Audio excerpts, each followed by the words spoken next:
నేను అడుగుతా ఉన్నా చంద్రబాబు నాయుడు గారిని, ఎందుకు ఇంత భయపడతా ఉన్నావు, ఎందుకు ఇంత అసహనం అని అడుగుతా ఉన్నా చంద్రబాబు నాయుడు. ఈరోజు రాష్ట్రంలో ఏ పంటకు గిట్టుబాటు ధర రాని పరిస్థితిలో రైతు ఈరోజు వ్యవసాయం చేస్తూ ఉన్నాడు. వరి కొనుగోళ్లకు సంబంధించి రైతు 300 రూపాయలు తక్కువ రేటుకు ధాన్యం మొన్న అమ్ముకోవాల్సిన పరిస్థితి దళారులకు. చంద్రబాబు నాయుడు గారి పుణ్యాన వరి దగ్గర నుంచి మిరప, పత్తి, జొన్న, కందులు, మినుములు, పెసులు, మొక్కజొన్న, సజ్జలు, రాగులు, వేరుశెనగ, అరటి, చీని, కొక్కో, ఇప్పుడు పొగాకు, మామిడి కూడా, ప్రతి పంట కూడా ఏ పంటకు కనీస మద్దతు ధర రావడంలా రైతులు అష్ట కష్టాలు పడతా ఉన్నారు.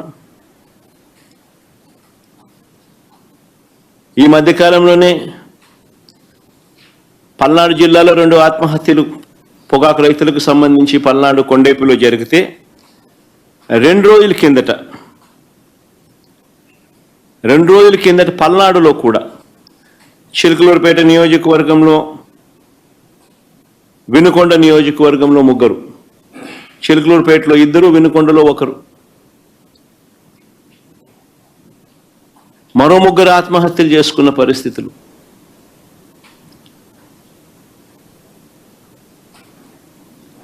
ప్రకాశం జిల్లాలో మన కళ్ళ ఎదుటే ఒక 2 ఆత్మహత్యలు జరిగితే మరో 3 ఆత్మహత్యలు కళ్ళ ఎదుటే కనిపిస్తా ఉన్నాయి. అయినా కూడా ఈ ప్రభుత్వం పట్టించుకునే పరిస్థితి లేదు. అయినా కూడా రైతులకు తోడుగా నిలబడే కార్యక్రమం అంతకన్నా జరగడం లేదు.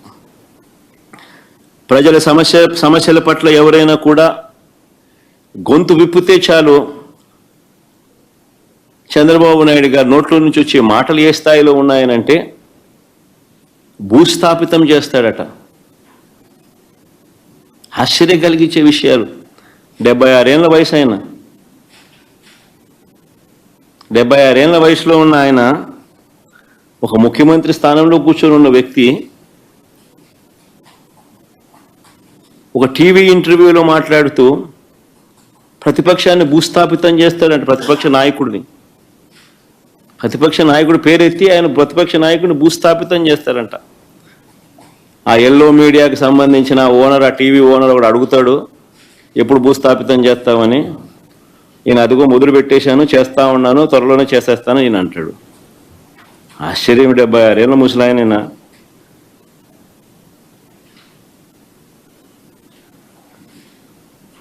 ఈ వయసులో రెడ్ బుక్ రాజ్యాంగ పాలన ఏమిటి, ఈ బెదిరింపులు ఏమిటి, వాడిని తొక్కుతా వీడిని తొక్కుతా అన్న మాటలు ఏమిటి?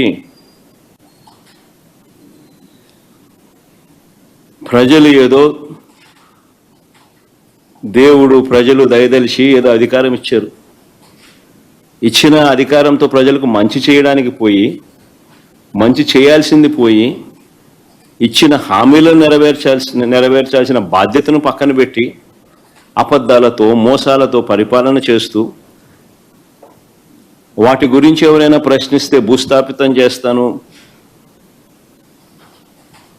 అనే మాటలు మాట్లాడుతూ ఉన్నాడు ఈ వ్యక్తి.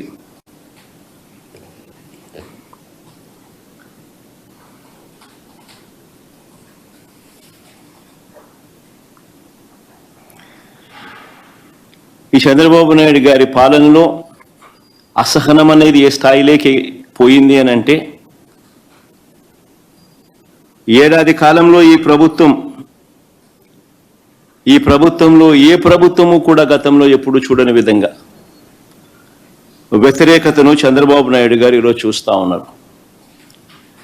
ఇందులో దీని నుంచి డైవర్ట్ చేసేందుకు, ప్రజల సమస్యలు ఎవరైనా గొంతెత్తి విప్పితే ఆ గొంతును నలిపేందుకు ఏడాది కాలంగా మా పార్టీ నాయకులపై చంద్రబాబు నాయుడు గారు పెడతా ఉన్న తప్పుడు కేసులు నిజంగా చూస్తే ఆశ్చర్యం కలిగిస్తాయి. ఎవరు గలం విప్పినా కూడా గలం విప్పకూడదు అనే ఉద్దేశంతో విప్పనివ్వకూడదు అనే ఉద్దేశంతో తప్పుడు కేసులు పెడతా ఉన్నారు, టాపిక్లు డైవర్ట్ చేస్తూ ఉన్నారు. ఈ తప్పుడు కేసుల సాంప్రదాయాన్ని మరింతగా కొనసాగిస్తూ మొన్న కరెక్ట్గా నా ప్రోగ్రాంకు ముందు రోజున టాపిక్ డైవర్ట్ చేసేందుకు ఉపయోగపడుతుందనే ఉద్దేశం కూడా ఒక కారణం. రెండో కారణం, గొంతు నొక్కాలి ఎవరైనా కూడా తనకు వ్యతిరేకంగా మాట్లాడితే అన్న కారణం రెండోది. చెవిరెడ్డి భాస్కర్ రెడ్డిని అరెస్ట్ చేయడం నిజంగా ఆశ్చర్యం కలిగించే విషయం. అసలు భాస్కర్ని అరెస్ట్ చేసిన తీరుని చూస్తే అసలు ఇంతకుముందు మీరంతా కూడా చూస్తూ ఉన్నారు. సంవత్సరం నుంచి ఏ రోజన్నా కానీ భాస్కర్ పేరు లిక్కర్లో ఎక్కడన్నా కనిపించిందా, వినిపించిందా? ఎవడన్నా విన్నాడా? ఎవడన్నా ఎప్పుడన్నా విన్నాడా?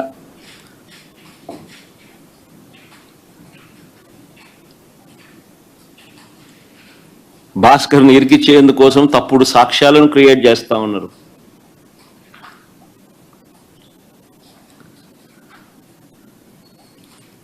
ఆశ్చర్యం కలిగించే విషయం ఏంటంటే భాస్కర్ గన్మెన్ను అంటే పోలీస్ కానిస్టేబుల్ను పిలిచి భాస్కర్కు వ్యతిరేకంగా లిక్కర్ స్కామ్ ఏదో ఉంది అని, ఆ లిక్కర్ స్కామ్లో తాను ఏదో ఇన్వాల్వ్ అయి ఉన్నాడని, ఆ లిక్కర్ స్కామ్లో తాను డబ్బులు ఏదో ఉన్నాయని కానిస్టేబుల్తో స్టేట్మెంట్ ఇప్పించుకునే ప్రయత్నం చేస్తే ఆ గన్మెన్ ఆ కానిస్టేబుల్ ఎవరైతే ఉన్నారో ఆ కానిస్టేబుల్ ఇలాంటి తప్పుడు స్టేట్మెంట్ నేను ఇయ్యలేను అన్నందుకు తనను కొట్టి చిత్రహింసలకు లోను చేస్తే ఆ దెబ్బలు తిన్న కానిస్టేబుల్, సిట్టింగ్ కానిస్టేబుల్, డ్యూటీలో ఉన్న సిట్టింగ్ కానిస్టేబుల్, దెబ్బతిన్న కానిస్టేబుల్ ఏకంగా వీడియో తీసి తనకు తగిలిన దెబ్బలన్నీ చూపిస్తూ ఆ దెబ్బలను డిస్ప్లే చేస్తూ జరిగిన సంఘటన తాను చెబుతూ డీజీపీకి లేఖ రాసి గవర్నర్కు, ప్రెసిడెంట్ ఆఫ్ ఇండియాకు లేఖలు పంపించినాడు.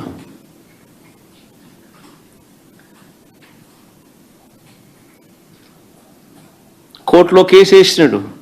నిన్న ఆ కేసు హియరింగ్ కూడా వచ్చింది.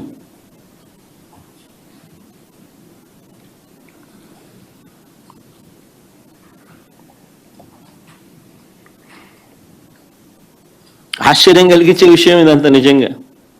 చెవిరెడ్డి భాస్కర్ రెడ్డి పేరు సంవత్సరంగా ఎప్పుడు చూస్తూ ఉన్నాం. ఏ రోజు కూడా కనీసం ఎప్పుడు దీంట్లోకి ఎప్పుడు ఎవరు ప్రస్తావించిన కూడా లేదు. గతంలో కూడా ఎప్పుడు సడన్గా భాస్కర్ పేరు తీసుకొచ్చారు. ఇప్పుడు సడన్గా భాస్కర్ను ఇరికిచ్చేదానికోసం సడన్గా ఒక కొత్త క్యారెక్టర్ ఇంకొక కానిస్టేబుల్ ఉంది. గిరి అని ఇంకొకరిని తీసుకొచ్చినాడు. అంటే ఒకడు విన్నాడు, ఒకడు వినలా.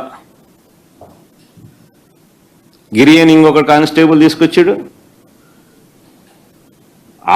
ఆయనతో గిరి అనే వ్యక్తితో భాస్కర్ మాట్లాడినాడు. అంటే ఆబ్వియస్లీ తన దగ్గర ఉన్న గన్మెన్ ఎవడైనా కూడా మాట్లాడతాడు. ఎక్కడికి పోతున్నావు, వస్తున్నావా, ఎక్కడున్నావు, నువ్వు వస్తున్నావా, ఎప్పుడు వస్తున్నావు, ఏం చేస్తున్నావు, నేను ఇక్కడికి పోతున్నావు, నువ్వు ఎక్కడున్నావు, ఏదో మాట్లాడి ఉంటారేమో. మామూలు సహజంగానే జరుగుతాయి. మన మాదిరి నా మాదిరి ఇంతమంది గన్మెన్ ఉండరు కాబట్టి, ఉండేది ఒకరికో ఇద్దరు ఒకడో ఉంటాడు కాబట్టి వీళ్ళు ఎక్కడికైనా పోయేటప్పుడు విఐపి పోయేటప్పుడు నువ్వేడుండవు స్వామి, నువ్వు వస్తున్నావా, వస్తే ఇద్దరం కలిసిపోదామని చెప్పి మామూలుగా ఎవడైనా మాట్లాడుకుంటారు. నేను ఆశ్చర్యం చెప్పేది ఫోన్లో మాట్లాడిన ఎక్కువసార్లు ఫోన్లో మాట్లాడినారు. అంటే నీ డ్రైవర్తో కానీ నీ ఇంట్లో ఎవరితో ఉన్నా కానీ నువ్వు ఎక్కువసార్లు మాట్లాడితే చాలు. ఆ మనిషిని పిలుచుకొని రావడం, ఆ మనిషితో ప్రలోభాలు పెట్టడం, ఆ మనిషిని భయపెట్టడం, ఆ మనిషితో తప్పుడు స్టేట్మెంట్లు నీ ఇష్టం వచ్చినట్టుగా ఇప్పించడం, ఆ ఇప్పించిన స్టేట్మెంట్ ఆధారంగా ఈయనను అరెస్ట్ చేయడం. నిజంగా ఏం జరుగుతూ ఉంది ఇది? అదే మాదిరిగా ఇప్పించే ప్రయత్నం